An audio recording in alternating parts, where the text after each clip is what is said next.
American investigators मालूम करना चाहते थे कि आखिर अल्फा बे का मेन सर्वर किस जगह पर है, ताकि वो सर्वर तक रसाई हासिल करके प्लेटफॉर्म को बंद कर दें या खुफिया तौर पर वो उसमें घुसकर ऑपरेटर्स को तलाश कर पाएं और आईपी एड्रेसेस के ज़रिए यूज़र तक भी पहुंच जाएं। दोस्तों, टॉर जैसे बंद नेटवर्क में वेबसाइट की रिक्वेस्ट को पूरी दुनिया में रैंडम सर्वर्स की एक बड़ी तादाद में राउट किया जाता है, जिसकी वजह से असल सर्वर का सुराग नहीं लगाया जा सकता। इसलिए इन्वेस्टिगेटर्स को एक अलग तरीका अपनाना पड़ा। उन्होंने प्लेटफॉर्म को ब्राउज़ करना शुरू कर दिया ताकि वो इनविजिबल रहकर प्रोडक्ट्स बेचने वालों का सुराग लगा सकें कि शायद बेचने वाले की प्रोडक्ट पैकिंग या डाक टिकट में कोई सुराग मिल जाए। लेकिन ये तो सिर्फ छोटी मछलियाँ थीं। इन्वेस्टिगेटर्स तो अल्फ़ा O2 को अरेस्ट करना चाहते थे, लेकिन अल्फ़ा बे का मास्टरमाइंड बहुत चालाक था। वो इस खेल के हर एक रूल को जानता था। फ्रेज़नो, कैलिफोर्निया। रॉबर्ट मिलर अपनी मेज़ के पीछे बैठा था। वो DEA के लिए काम करता था, the American drug law enforcement agency. वो अल्फ़ा बे पर ही काम कर रहा था। अचानक एक गुमनाम ईमेल उसके इनबॉक्स में ज़ाहिर होता है। ये बिल्कुल अल्फ़ा O2 की तरह लगता है। दोस्तों, अल्फ़ा बे ने अपने शुरुआत के दिनों में एक गलती की थी कि वो हर न्यू यूज़र को एक वेलकम ईमेल भेजते थे, जिसमें ईमेल भेजने वाले का ईमेल एड्रेस वाज़ेह होता था। अगरचे इस गलती को दुरुस्त कर दिया गया, लेकिन शायद टिप्सटर अल्फ़ा बे के पहले कस्टमर्स में से था या किसी दूसरी डार्क वेब मार्केट का ऑपरेटर जो चुपके से अल्फ़ा बे को ग्रो होते देखता रहा और इस ईमेल को संभाल कर रखा सिर्फ DEA को देने के लिए।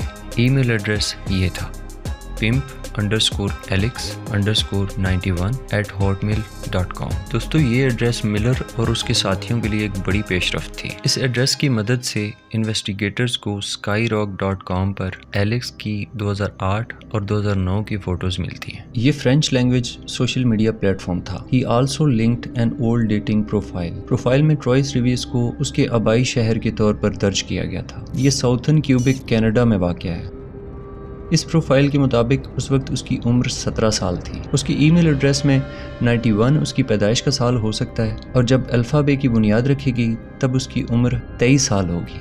User name alpha O2 French language technology form पर भी ज़ाहिर होता है। 2008 में उसने बताया कि एक इमेज में से वायरस को कैसे रिमूव किया जाता है। उसका ईमेल एड्रेस पोस्ट के बॉटम में लिखा था और उसका नाम भी, अलेक्जेंडर काजेस। अब इन्वेस्टिगेटर्स के पास उसका नाम तो है, लेकिन वो खुद कहाँ है?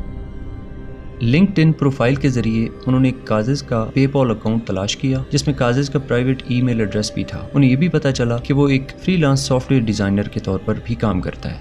वो अपनी एक कंपनी भी चलाता था जिसका नाम EBX टेक्नोलॉजीज था। इन्वेस्टिगेटर्स को फेसबुक पर उसकी मंगेतर की फ़ोटो भी मिल गई, जो एक थाई खातून थी। तमाम क्लूज इन्वेस्टिगेटर्स को थाईलैंड के दारुल हुकूमत बैंकॉक की तरफ ले जाते हैं।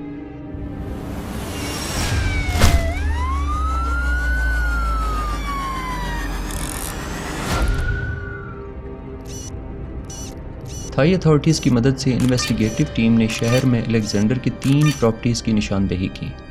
एक घर गेटेड कम्युनिटी में था जिसमें अल्फ़ा O2 अपनी वाइफ के साथ रहता था। बाकी बैंकॉक के मज़ाफ़ात में एक दूसरा घर और 3 बिलियन मालियत की एक हवेली थी। उसके पास फुकेट आइलैंड में एक हॉलीडे होम भी था और उसके साथ वो साइप्रस में एक विला भी खरीद रहा था। इन्वेस्टिगेटर्स ने उसका पीछा करना शुरू कर दिया। करोड़पति की लाइफस्टाइल में कई कार्स शामिल थी। अलेक्जेंडर अपनी लैम्बोर्गिनी में बैंकॉक के इर्द गिर्द ड्राइविंग एंजॉय करता था। एजेंट्स उस पर नज़र रखते हैं और उसके हर रूट को फॉलो करते हैं। उसके आईफोन को ट्रैक करते हैं, जबकि अलेक्जेंडर अपनी बीवी के खूबसूरत घर में रहता है। वो अपने बहुत सारे मामलात को दूसरे घर में देखता है। डार्क वेब के इस बादशाह की रोज़मर्रा की ज़िंदगी बिल्कुल नॉर्मल और काफ़ी शानदार थी। वो सुबह जल्दी उठता, अपने सोशल मीडिया अकाउंट्स चेक करता, काम करता, कभी कभार वो लैंग्वेज कोर्स में जाता या अपनी बीवी के साथ बाहर खाना खाने के लिए जाता था। इन तमाम रूटीन्स में अथॉरिटीज़ बहुत एहतियात से इसको अरेस्ट करने का प्लान बनाती हैं। जून 2017 में हमले के चंद हफ्ते पहले चंद अमेरिकन एजेंट्स बैंकॉक के एक 5 स्टार होटल के लाउंज में बैठे थे। अचानक वहां अलेक्जेंडर पहुंचता है। वो अपनी गाड़ी दाखिली दरवाजे पर पार्क करता है और कैजुअली लॉबी एरिया से एजेंट्स की तरफ चल पड़ता है। बैंकॉक में तो हज़ारों होटल्स थे। क्या डार्क वेब के बादशाह ने उन्हें पकड़ लिया? अलेक्जेंडर एजेंट्स से चंद मीटर के फासले पर जाकर बैठ गया।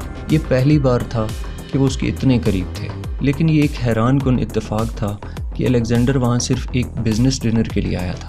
उस वक्त तक किसी ने सोचा भी नहीं होगा कि सिर्फ 1 महीने बाद अलेक्जेंडर की मौत होने वाली है।